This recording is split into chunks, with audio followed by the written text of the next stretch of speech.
Right.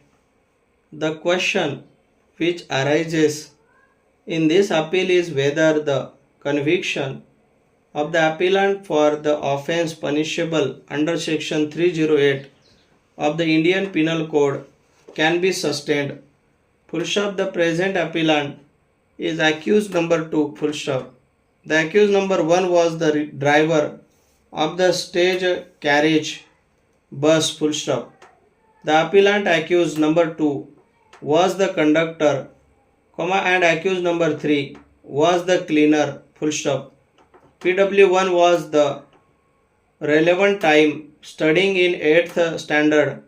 Full stop. She along with her younger sister PW7 was waiting at the bus stop for boarding a bus for going to their school. Full stop. Para.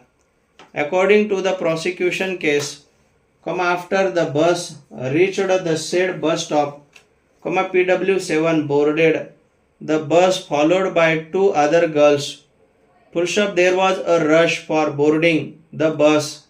Full stop. When PW1 tried to board the bus by putting her one leg on the footboard of the bus, accused number 3 pushed her down with his hands while he was standing on the footboard of the bus. Full stop. The girl fell down on the road and came under the left rear wheel of the bus. Full stop. She sustained serious injuries including fracture of pelvis.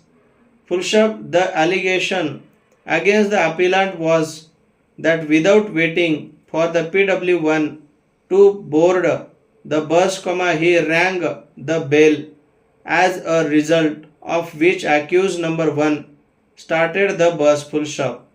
The prosecution applied offences punishable under section 279 and 308 read with section 34 of Indian Penal Code. Full stop. Para.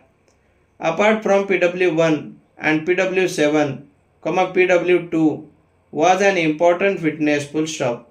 She was a teacher working in the same school where PW1 and PW7 were studying. Full stop. She was standing at the bus stop when the incident occurred and therefore, she is an eyewitness to the incident. Full stop. The learned additional session judge acquitted the driver, accused number 1. Full stop. However, he convicted the appellant and accused number 3 for the offence punishable under section 302 read with section 34 of Indian Penal Code. Full stop. He sentenced both of them to suffer rigorous imprisonment for 4 years with a fine of rupees 5,000 each. Full stop. Para. In default of payment of the fine, a sentence of rigorous imprisonment for 6 months was imposed. Full stop.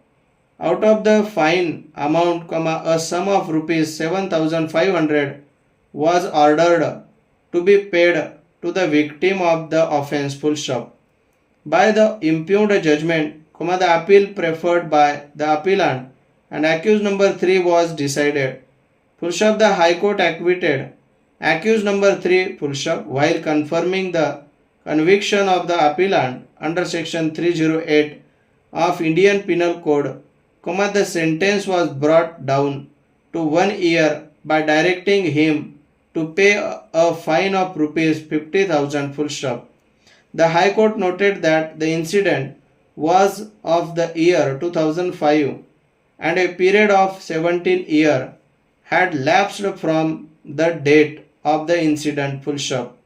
The learned counsel appearing for the appellant submitted that the offence of attempt to commit culpable homicide not amounting to murder was not established on the evidence. Full stop.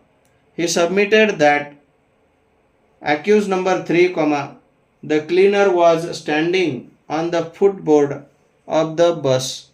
Full stop. Para.